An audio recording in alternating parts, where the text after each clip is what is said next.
the Essenes embodied Jesus Christ. The story of Jesus most likely began around 100 years before the story begins, with his birth at the beginning of the Common Era. The first written version of the story is the Gospel of Mark that dates from 70 Common Era, about 40 years after the story says Jesus died. This is also the time of the Jewish revolt against Rome and the defeat and expulsion of the Jewish people from the Promised Land.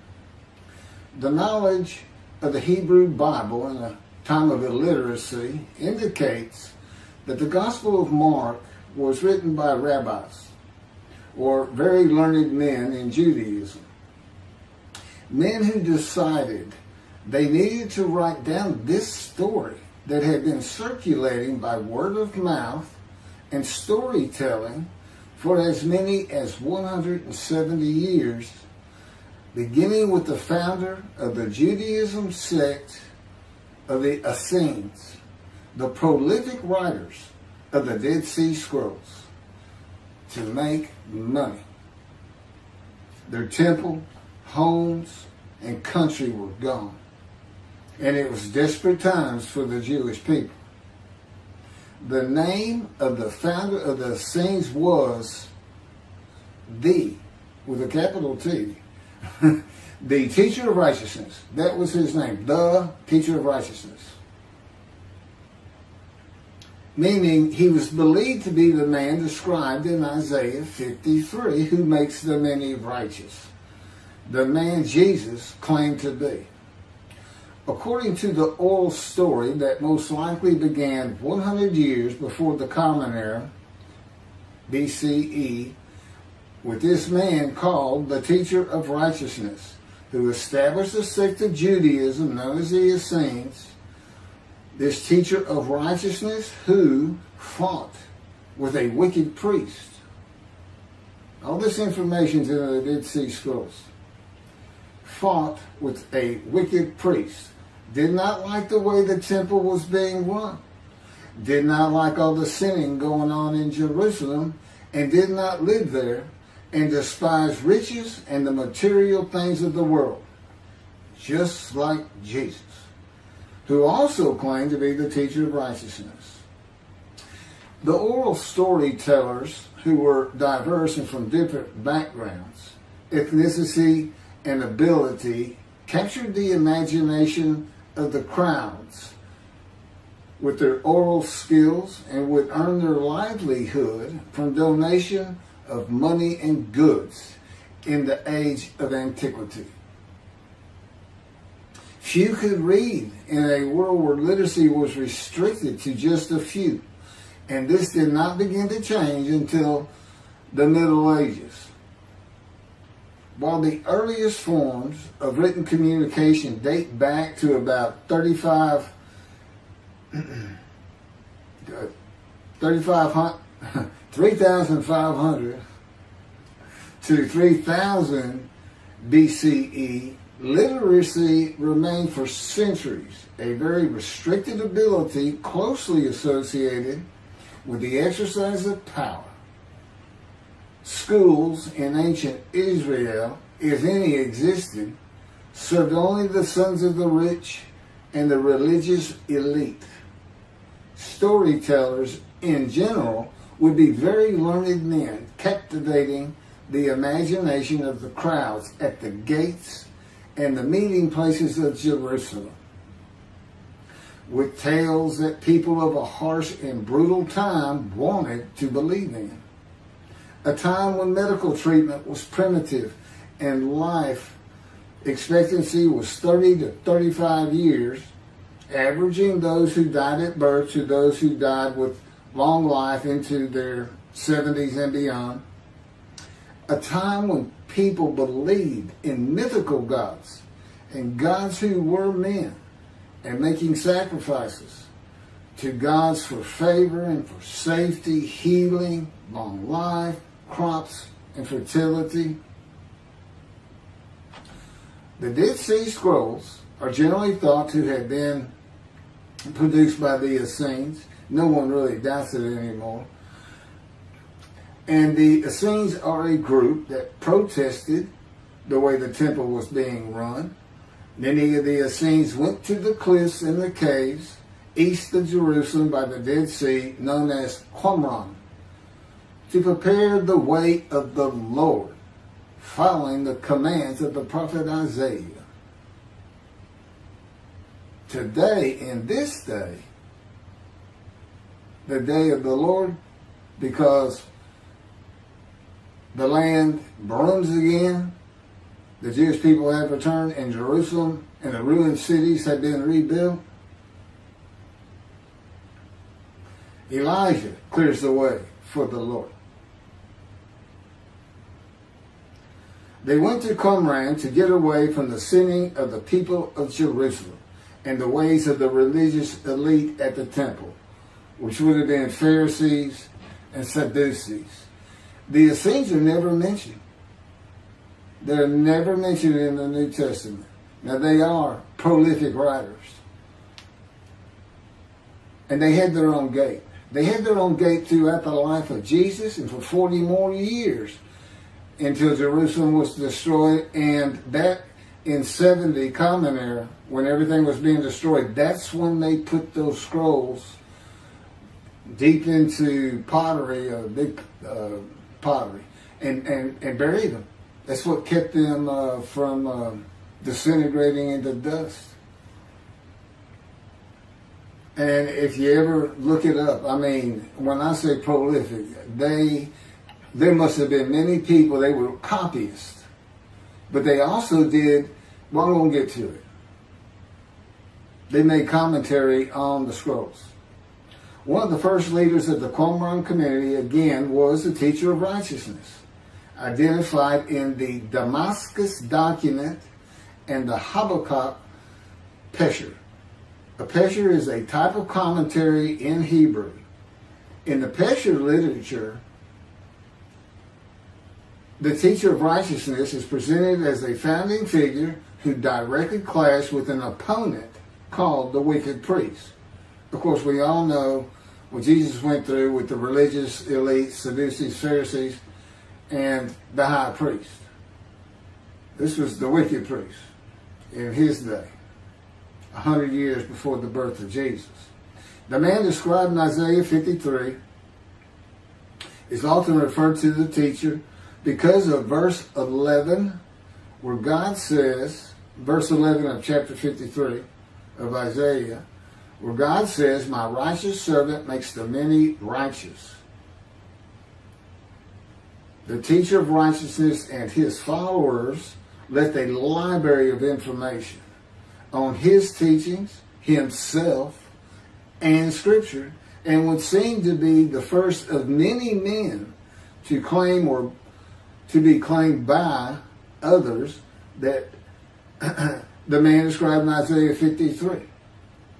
Jesus is not even the last. No, he's not, but I mean, he's not even the last. The Hebrew noun pesher is found in the Hebrew of the Qumran scrolls in the sense of meaning, explanation, interpretation. It is similar to a midrash in the Talmud. Various biblical texts were deemed prophetic and were subjected to pesher interpretation even when appearing in non-prophetic literary context. A copy of the pesher of Isaiah dates to the beginning of the 1st century Common Era. The pesher of Habakkuk attributes this technique to the founder of the community, the teacher of righteousness. In other words, this pesher is written during Jesus' life. And they had their own gate, the Gate of the Ascent. The Qumran sect, like the broader Jewish movement from which it sprang, took a critical view of the established orthodoxy of its time, believing Israel to be under divine judgment, regarding itself as the true remnant of Israel and awaiting its imminent vindication. at the, quote, end of days. At the end of days, evil would cease, the wicked would be destroyed, and the righteous would live under a divine blessing. This is not unlike the teachings in Judaism today of a redemption, restoration, and exaltation of the Jewish people by the world of Gentiles, the nations, with peace throughout the world. When the Anointed One comes, the Anointed One means Moshiach. The New Testament would say Messiah, that it just means anointed to do a task for God. And that would be from chapter 11, verses 1 and 2 of Isaiah. And the man is described in Isaiah 53 according to the sages and rabbis of the time. He was known as the Leper Stone. And that's because it's a man suffering familiar with disease, sickness that will bring you to grief and be exposed to death. Today we would say cancer. And he makes the many righteous by his knowledge. That's in Isaiah 53. By his knowledge, not by his death, not by his crucifixion. Nobody dies. Exposure to death is not death. Jesus died. He was never exposed to death. He didn't get near it, but it did not happen.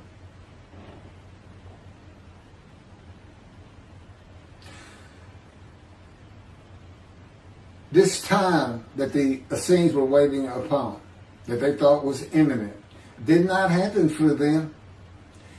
And it is this teaching that Jews for Judaism uses in the analysis that Isaiah 53 describes the Jewish people as God's righteous servant, as one man, Israel.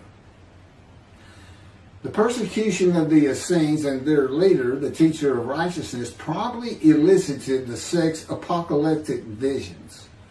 These included the overthrow of the wicked priests.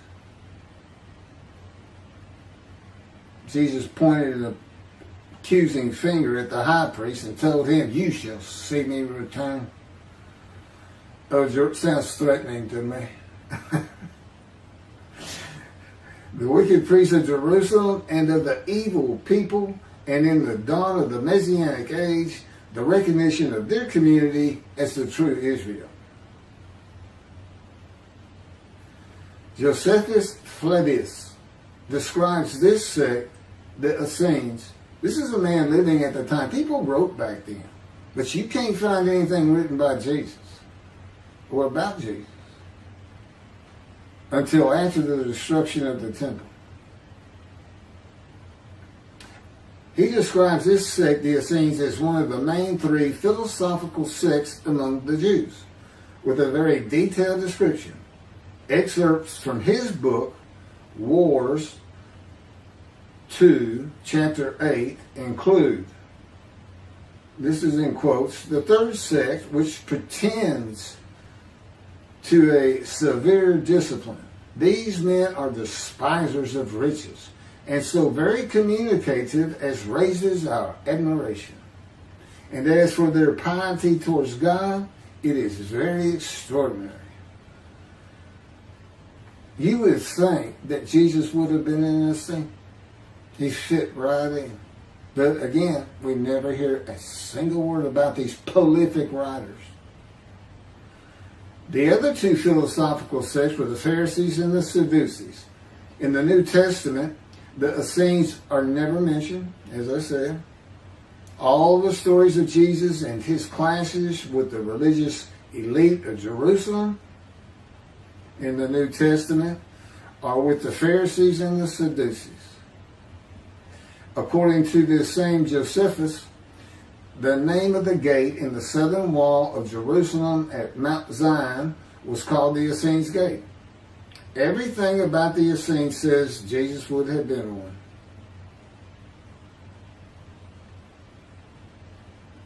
Peter and Paul, disciples later called apostles of Jesus, all said Jesus was the fulfillment of Isaiah 53 and the teacher of righteousness.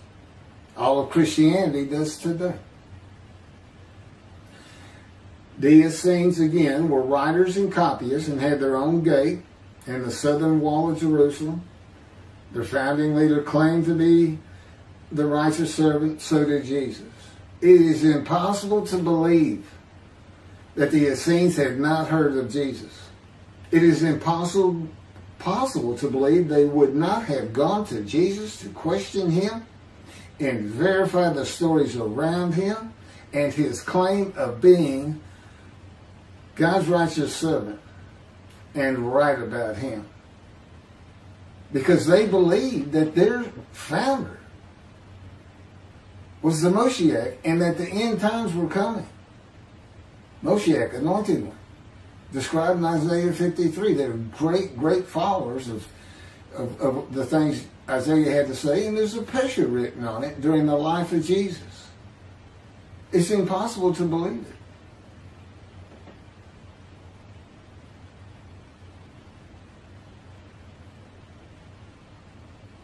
We're talking about a man that healed the sick, removed blindness, had the cripples walk, fed 5,000 people with 5 loaves of bread and 2 fish, walked on water, turned water to wine, raised the dead, was crucified, and 3 days later came back to life? And you think these people, how about Josephusflemish? Why didn't he mention that? He talks about the destruction of the temple. He was there.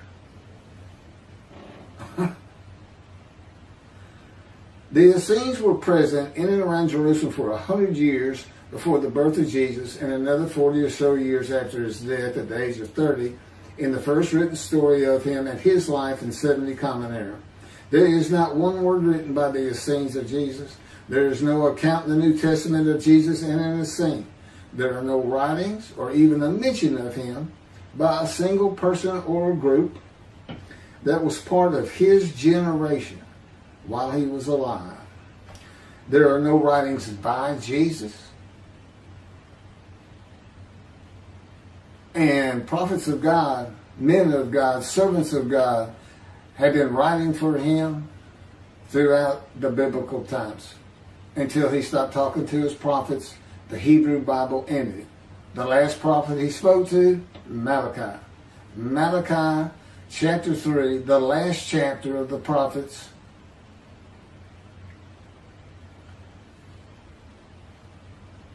writes for God the prophetic announcement that he will return. He's going to come back. Now, I've already talked about the 5 prophecies of Jesus of when he will return, and every single one of them was false.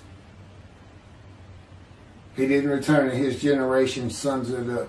Those who pierced him with the spear on the cross, he says in the Revelation on the first page, verse 7, those who pierced me with the spear shall see me return. I'm coming back quickly.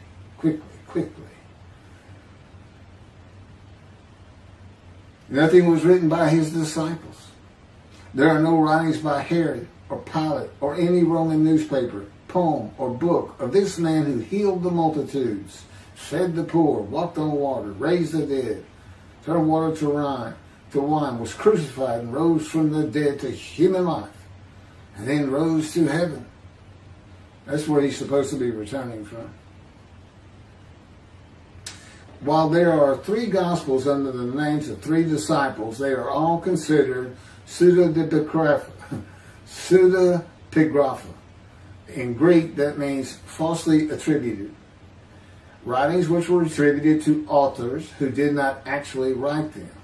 And they were all written long after the death of Jesus, these Gospels, full of quotes and teachings from Jesus himself. Quoted parables, long speeches, Sermon on the Mount, long sermons that could not be accurate if passed by word of mouth. There is only one answer. The Essenes themselves, these writers and the storytellers of the day, had put this story together. And even though the writers of the gospel knew full well these rabbis are learned men of the Hebrew Bible, they knew it didn't really fit. But you know what else they knew? Nobody could verify. Nobody could check them. Nobody could check them. Now, I just did a video on the deceptions. The deceptive, it covers just Matthew. And there's 3 different stories of him and deceits in every one of them that you can go look up now. You can verify these things that I'm saying. I'm quoting them. I give the chapters, the books they come from. You can see Jesus changed Zechariah, verses 9 and 10, the verses, from riding an ass into Jerusalem and being crucified, as Jesus said all the prophets said of him, to what the prophet actually said. You can go look at it. He said he's going to go and defeat Rome, defeat the enemy in Rome, which in Jesus' time, in Jerusalem, and be king of the world, which at the time would have been the nations of the Middle East. And he would tell them all to surrender. That's actually, that's part of the verse itself, verse 10. And he would defeat the enemy and have the nations surrender and be king from sea to sea, lands into ocean. I mean, you can't get more deceitful than that. You can't lie greater than that. You're manipulating Scripture, God's holy word, manipulating it, deleting a verse 10, telling your disciples, tell everybody these things. That's why he's telling them. Tell everybody these things. I'm going in. They're going to kill me. Okay. That's what the prophets say. Don't forget. I mean, that's what he's doing.